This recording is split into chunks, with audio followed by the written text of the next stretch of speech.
How's it going, everyone? Happy Monday. This is Alex Stumpf, and this is OffBeat here on the North Shore 9 airwaves, brought to you by FanDuel. Uh, Hope you had a good weekend. Hope you got to watch some Oscars, get to watch a little World Baseball Classic if you're into that. Uh, we're going to stick with the latter here today. We're going to talk baseball and not, my feelings on one battle after another. We want to talk about the Pirates and one position in particular that I thought they might address this winter, and they didn't. It was a busy winter for the Pirates. They brought in a couple 2025 All-Stars in Ryan O'Hearn and Brandon Lau. They brought in Marcell Ozuna to give them a higher upside at DH. They brought in a couple hard-throwing lefties in Gregory Soto and Mason Montgomery. They had a busy winter. One position that I thought that they could address that they ended up not was catcher. Because last year, Pirate catchers combined for 0.6 WAR, according to Fangraphs. That was tied for the 25th most in baseball. Not a good figure, especially whenever you consider there's a lot of bust potential in this catcher room. Let's look at that room for a second. Henry Davis, number 1 overall pick in 2021, has all the upside. He's developed into this really good defensive catcher. Pitchers love throwing to him. He receives well. He calls a good game. I love the story that was coming out of Bradenton this week that, he just kept putting down fastballs for Bubba Chandler, and he kept throwing them, and it worked. Colin Beasley and Jose Negron talked about that, and it was like, yeah, that's what Henry Davis will do. He knows what the pitcher needs to do, what needs to click, what gets them going. I really like that. There's just one glaring hole with Henry's game is he hasn't been able to hit major league pitching consistently. He talked to Kevin Gorman at the start of spring training about, work with force plates, to dive into his swing more. I would recommend that story. But from what I've heard in the past with scouts is it isn't a, force plate issue. It's a swing path. Just where he gets the head of the bat out, it's just so far in front that it creates so much pull side hard contact. And that basically all his hard contact is going to go right down the line. And just think about how many times you've seen a long foul ball from Henry Davis, or even whenever he does straighten it out enough, it's usually down the line, his home runs. So just coming way off the ball too far. There's high upside. There's a decent enough floor for him because of what he brings defensively and as a game caller. But as he stands right now, I don't know if he is someone that you can really count on to give a lot of at-bats. And that stinks because what he does defensively, if he had a 700 OPS, he would be the everyday catcher on this team, as far as I'm concerned. I don't think there's much of a debate there. What he brings defensively in game calling and in the clubhouse, it's just be an average hitter, and this job is yours. I think that's still achievable, but I don't think you can count on that right now. You can't put too many eggs in that basket. Endy Rodriguez, former top 100 prospect, absolutely set the world on fire in the farm system in 2022. Came up in 2023, wasn't as exciting a year, but showed that he could handle a major league workload, that he could handle a pitching staff, that he could do a lot of things that come with being a big leaguer. Ends up needing elbow surgery, misses all of 2024. Comes back last year, only limited to a handful of games because, again, he needed elbow surgery. So he is as big a wild card as anyone on this 40-man roster because we know the upside he has. Can he just stay on the field? Now, he said it at Pirates Fest, how his arm feels good, and all that good stuff, and that's good. That in everything that we have seen so far, the arm does look good. He had a caught stealing, I believe, this past week where the ball didn't even, the guy at second didn't even have to put the glove down. Like, it was just perfectly spotted. Or actually, it was whenever I was there 2 weeks ago. Time flies. Um, yeah, but like he has that high upside. We know he could be a potentially plus hitter, but we've pretty much seen him miss 2 years of development potentially, and he just hasn't stayed healthy. So I don't know how many eggs you could put in that basket. Rafael Flores did a lot of things right last year, did a lot of things right this offseason, spent a lot of extra time at Pirate City to better know these new pitchers in the system. He is a top 10 prospect. He was the headliner in the David Bednar trade with the Yankees, and basically everything I heard from league sources was like, if anyone in that trade is going to pan out, it is going to be him. High pedigree, potential. He does a lot of things that you want him to do with the pitching staff, but it's the wild card of he's a rookie. And how much can you put into a rookie who's not a top 100 prospect, who barely has any experience at the AAA level and the major league level? How much can you put into that? So you have 3 guys there who there is a scenario where all 3 pan out, or at least 2 of them pan out, or hell, even just one of them really pans out, and the catching room is set. They have someone who has offensive upside, who manages the game well, who pitchers like throwing to, who do everything that you want a catcher to do. There's a chance that at some point this year, we're going to look at the catcher room and be like, that is a strength of this team.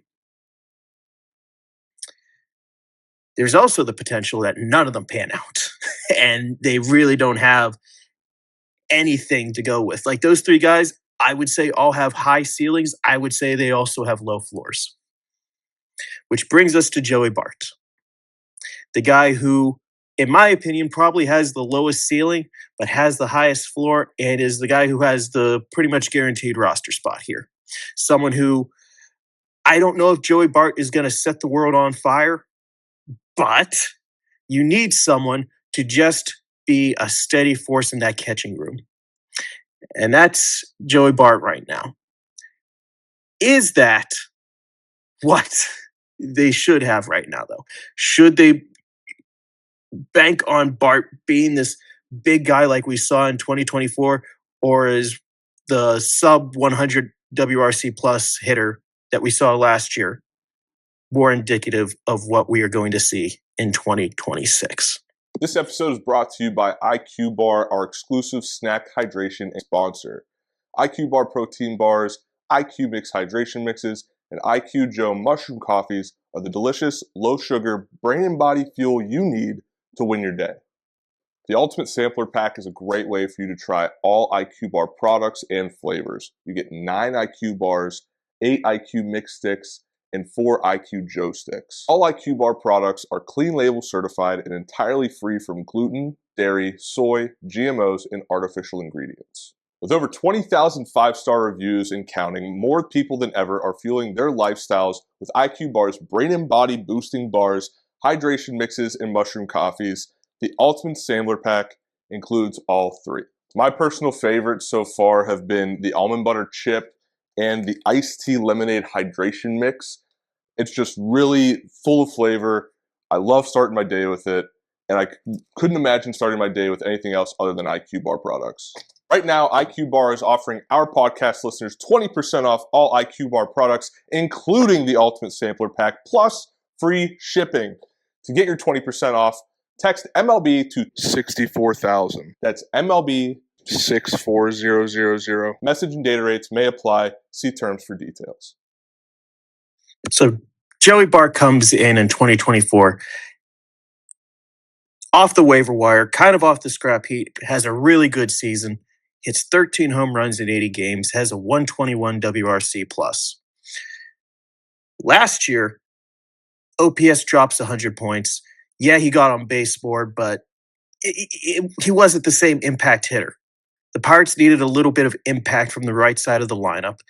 He didn't provide it. Now they have Ozuna now, and they've added O'Hearn and Lau, and maybe Reynolds could have a bounce back year. Maybe Cruz could take a bounce back year. I don't think there's going to be as much stress on Joey Bart's shoulders, but just what he does defensively, he kind of needs to hit first.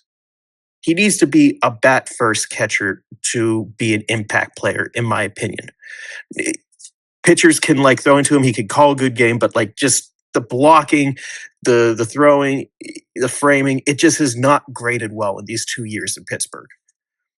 So he needs to hit more. What was different?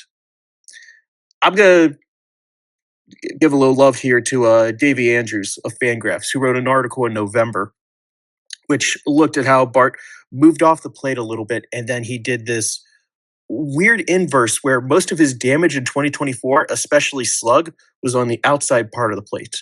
So he moves a couple inches off the plate. He handles inside pitches better, but then struggles on the outside, comparatively speaking.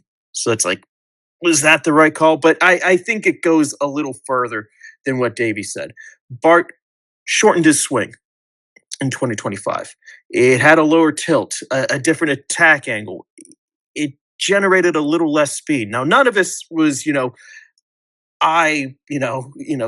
the cartoon, the eyes come out of the skull like, wow, that's completely different. But it's a lot of little things that kind of added up to this wasn't the same impact hitter that he was in 2025 or in 2024. And they need him to be an impact hitter because there's not a lot of damage on the right side of the lineup once you get past Reynolds as a switch hitter and Ozuna. Can he do that? I think there is still a higher level of upside offensively for Joey Bart. I don't know if that means moving back in. I don't know if that means reevaluating the swing, but like he could make an influence as a hitter, can make that impact. He does a lot of things well. Like he's been more patient at the plate. He's taking less first pitch strikes. He knows the zone better and he's attacking in the zone more. Like these are things that you want from a strong hitter. All the tools are kind of here. I'm just trying to see how this guy went from hitting 13 home runs in half a season to hitting 4. Like I had that image of Homer waking up Bart, every time he hit a home run, and I genuinely lost it in 2025. Like, which folder did I put this in? Like that was a bit surprising to me that it took so long between home runs for him last year. I think most of his slug is going to be on the outer part of the plate. How does he tap into that? Is it moving closer to the plate again? Is it trying to lengthen that swing, those extra couple inches that he lost last year? There are a couple different ways they could go about it. Don't really have a lot of data to pull from in spring training, unfortunately. So this is still more a hypothetical at this time on what he ends up doing. But like I see the upside here, and that's good because he's really the only catcher in this room right now that I'm like, yeah, he can start. He is maybe not the most exciting catcher in the division. Actually, in a division with William Contreras, I don't know if there was even really a conversation.